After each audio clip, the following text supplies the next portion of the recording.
ॐ अस्य श्रीगुरुगीतास्तोत्रमन्त्रस्य भगवान् सदाशिवऋषिः नानाविधानि छन्दांसि श्रीगुरुपरमात्मा देवता हं बीजं सह शक्तिः क्रों कीलकं श्रीगुरुप्रसादसिद्ध्यर्थे जपे विनियोगः।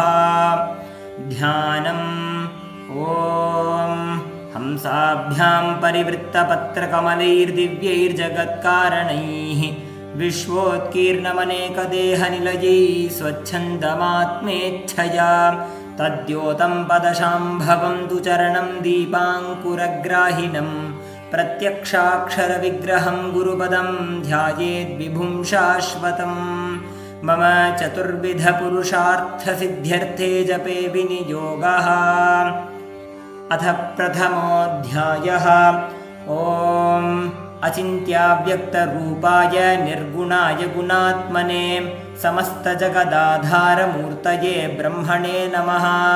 ऋषय ऊचुः सूतसूतमहाप्राज्ञ निगमागमपारग गुरुस्वरूपम् अस्माकं ब्रूहि सर्वमलापहम्।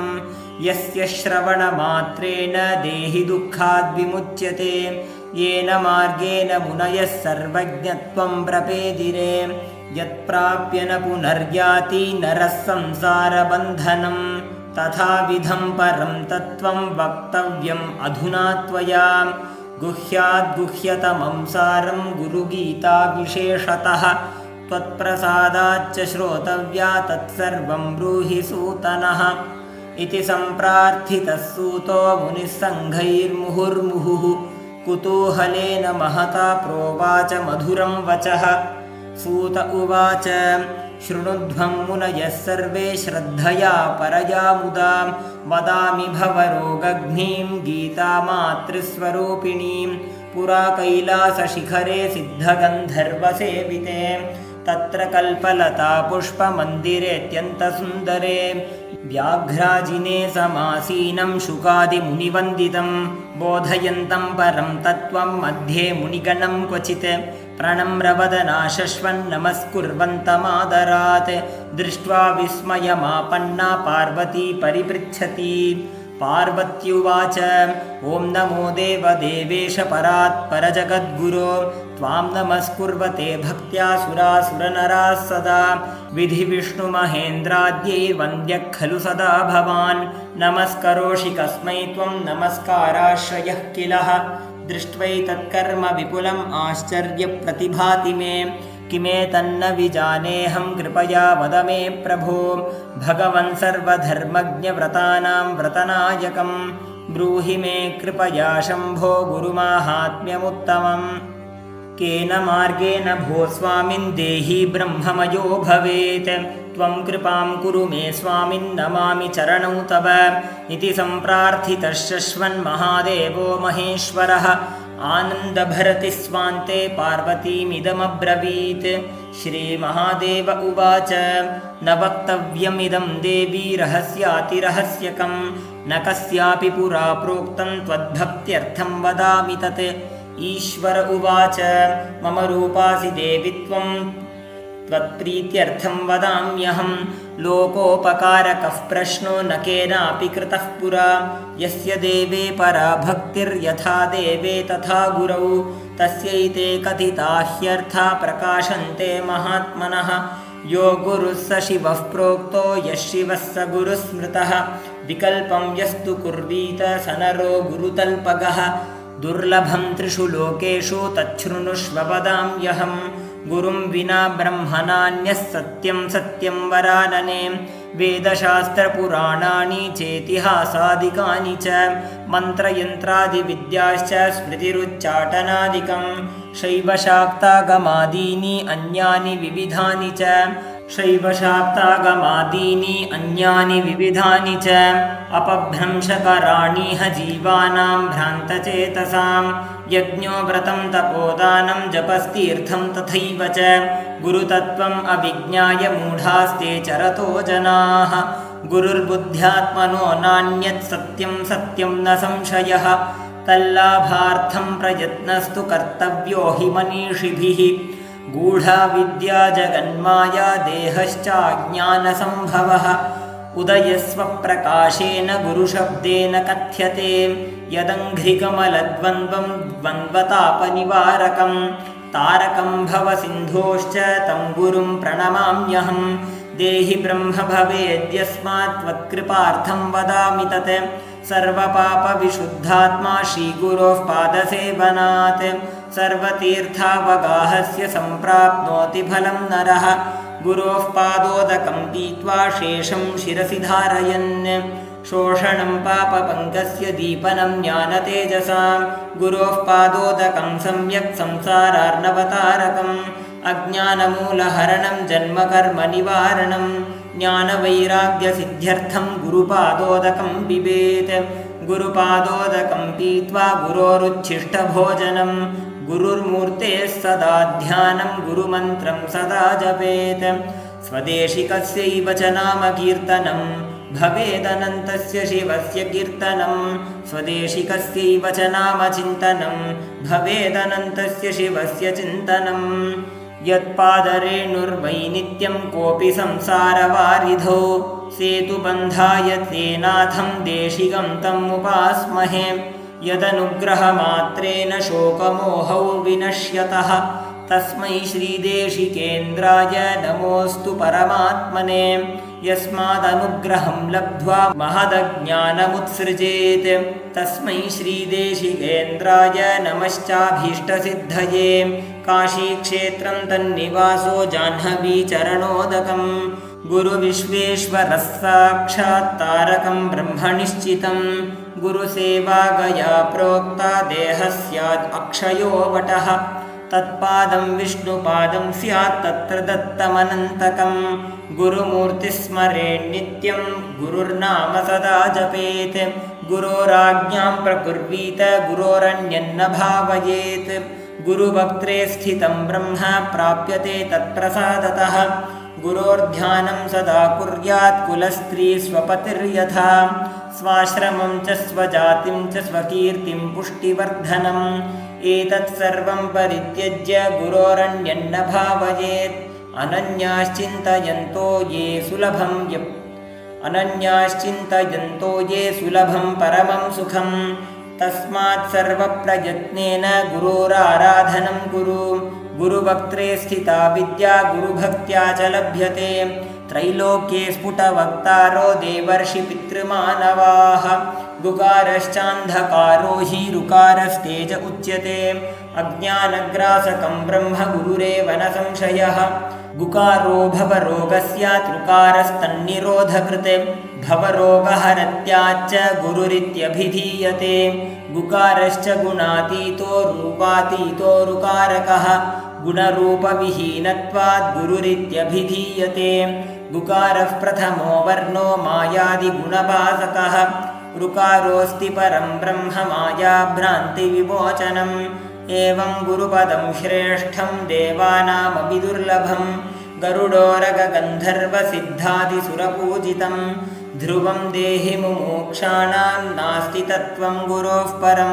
गुरोराराधनं कुर्यात् स्वजीवत्वं निवेदयेत् आसनं शयनं वस्त्रं वाहनं भूषणादिकं साधकेन प्रदातव्यं गुरुसन्तोषकारणं कर्मणा मनसा वाचा सर्वदा राधयेद्गुरुं दीर्घदण्डं नमस्कृत्य निर्लज्जौ गुरुसन्निधौ शरीरमिन्द्रियं प्राणमर्थस्वजनबान्धवान् आत्मदारादिकं सर्वं सद्गुरुभ्यो निवेदयेत् गुरुरेको जगत्सर्वं ब्रह्मविष्णुशिवात्मकं गुरोः परतरं नास्ति तस्मात् सम्पूजयेद्गुरुं सर्वश्रुतिशिरोरत्नविराजितपदाम्बुजं वेदान्तार्थप्रवक्तारं तस्मात् सम्पूजयेद्गुरुं यस्य स्मरणमात्रेण ज्ञानमुत्पद्यते स्वयं स एव सर्वसम्पत्तिः तस्मात् सम्पूजयेद्गुरुं कृमिकोटिभिराविष्टं दुर्गन्धकुलदूषितम् अनित्यं दुःखनिलयं देहं विद्धिवरानने संसारवृक्षमारूढाः पतन्ति नरकार्णवे यस्तानुरुद्धते सर्वान् तस्मै श्रीगुरवे नमः गुरुर्ब्रह्मा गुरुर्विष्णुर्गुरुर्देवो महेश्वरः गुरुरेव परं ब्रह्म तस्मै श्रीगुरवे नमः। अज्ञानतिमिरान्धस्य ज्ञानाञ्जनशलाकया चक्षुरुन्मीलितं येन तस्मै श्रीगुरवे नमः। अखण्डमण्डलाकारं व्याप्तं येन चराचरं तत्पदं दर्शितं येन तस्मै श्रीगुरवे नमः। स्थावरं जङ्गमं व्याप्तं यत्किञ्चित् सचराचरं त्वं पदं दर्शितं येन तस्मै श्रीगुरवे नमः। चिन्मयं व्यापितं सर्वं त्रैलोक्यं सचराचरम् असित्वं दर्शितं येन तस्मै श्रीगुरवे नमः। निमिषन्निमिषार्ध्वाद्वा यद्वाक्यादैर्विमुच्यते स्वात्मानं शिवमालोक्य तस्मै श्रीगुरवे नमः। चैतन्यं शाश्वतं शान्तं व्योमातीतं निरञ्जनं नादबिन्दुकलातीतं तस्मै श्रीगुरवे नमः। निर्गुणं निर्मलं शान्तं जङ्गमं स्थिरमेव च व्याप्तं तेन जगत्सर्वं तस्मै श्रीगुरवे नमः। स पिता स च मे माता स बन्धुः स च देवता संसारमोहनाशाय तस्मै श्रीगुरवे नमः। यत्सत्त्वेन जगत्सत्यं यत्प्रकाशेन भाति तत् यदानन्देन नन्दन्ते तस्मै श्रीगुरवे नमः। यस्मिन् स्थितमिदं सर्वं भाति यद्भानरूपतः प्रियं पुत्रादि यत्प्रीत्या तस्मै श्रीगुरवे नमः। येनेदं दर्शितं तत्त्वं चित्तचैत्यादिकं तथा जाग्रत्स्वप्नसुषुप्त्यादि तस्मै श्रीगुरवे नमः। यस्य ज्ञानमिदं विश्वं न दृश्यं भिन्नभेदतः सदैकरूपरूपाय तस्मै श्रीगुरवे नमः। यस्य ज्ञातं मतं तस्य मतं यस्य न वेदसः अनन्यभावभावाय तस्मै श्रीगुरवे नमः। यस्मै कारणरूपाय कार्यरूपेण भाति यत् कार्यकारणरूपाय तस्मै श्रीगुरवे नमः। नानारूपमिदं विश्वं न केनाप्यस्ति भिन्नता कार्यकारणरूपाय तस्मै श्रीगुरवे नमः। ज्ञानशक्तिसमारूढस्तत्त्वमालाविभूषणे भुक्तिमुक्तिप्रदात्रे च तस्मै श्रीगुरवे नमः। अनेकजन्मसम्प्राप्तकर्मबन्धविदाहिने ज्ञानानिलप्रभावेन तस्मै श्रीगुरवे नमः। शोषणं भवसिन्धोश्च दीपनं क्षरसम्पदां गुरोः पादोदकं यस्य तस्मै श्रीगुरवे नमः। न गुरोरधिकं तत्त्वं न गुरोरधिकं तपः न गुरोरधिकं ज्ञानं तस्मै श्रीगुरवे नमः। मन्नाथ श्रीजगन्नाथो मद्गुरुः श्रीजगद्गुरुः ममात्मा सर्वभूतात्मा तस्मै श्रीगुरवे नमः। गुरुरादिरनादिश्च गुरुः परमदैवतं गुरुमन्त्रसमो नास्ति तस्मै श्रीगुरवे नमः। एक एव परो बन्धुर्विषमे समुपस्थिते गुरुः सकलधर्मात्मा तस्मै श्रीगुरवे नमः। गुरुमध्ये स्थितं विश्वं विश्वमध्ये स्थितो गुरुः गुरुर्विश्वं न चान्योऽस्ति तस्मै श्रीगुरवे नमः। भवारण्यप्रविष्टस्य दिग्मोहभ्रान्तचेतसः येन सन्दर्शितः पन्था तस्मै श्रीगुरवे नमः।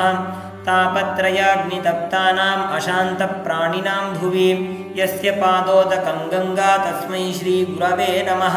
अज्ञानसर्पदष्टानां प्राणिनां कश्चिकित्सकः सम्यग्ज्ञानमहामन्त्रवेदिनं सद्गुरु विना हेतवे जगतामेव संसारार्णवसेतवे प्रभवे सर्वविद्यानां शम्भवे गुरवे नमः।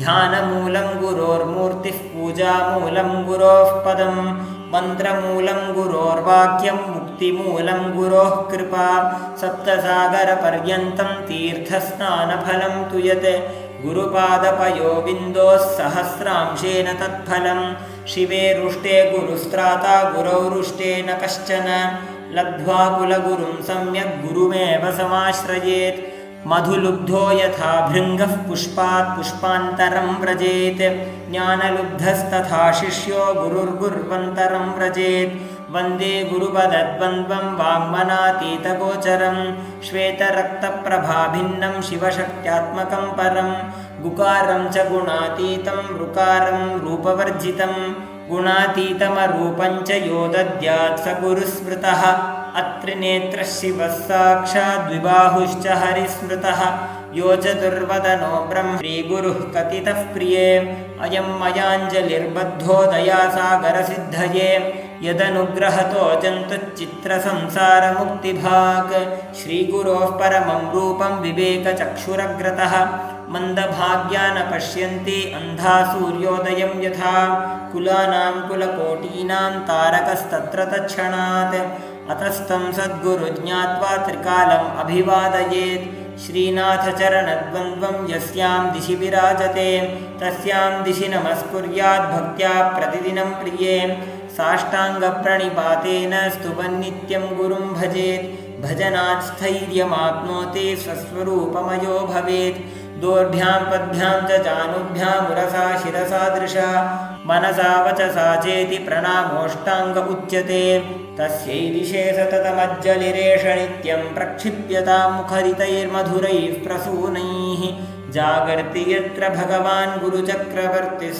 विश्वस्थितप्रलयनाटकनित्यसाक्षी अभैस्तैकिमुदीर्घकालविमलैर्व्याधिप्रदैर्दुष्करैः प्राणायामशतैरनेककरणैर्दुःखात्मकैर्दुर्जयैः यस्मिन्नभ्युदिते विनश्यति बली वायुस्वयं तत्क्षणात् प्राप्तुं तत्सहजस्वभावमनिशं सेवेत चैकं गुरुम् ज्ञानं विना मुक्तिपदं लभ्यते गुरुभक्तितः गुरोः प्रसादतो नान्यत् साधनं गुरुमार्गिणाम् यस्मात् परतरं नास्ति नेति नेतीति वै श्रुतिः मनसा वचसा चैव सत्यमाराधयेत् गुरुं गुरोः कृपाप्रसादेन ब्रह्मविष्णुशिवादयः सामर्थ्यम् अभजन् सर्वे सृष्टिस्थित्यन्तकर्मणि देवकिन्नरगन्धर्वाः पितृयक्षास्तु तुम्बुरुः मुनयोऽपि न जानन्ति गुरुशुश्रूषणे विधिम्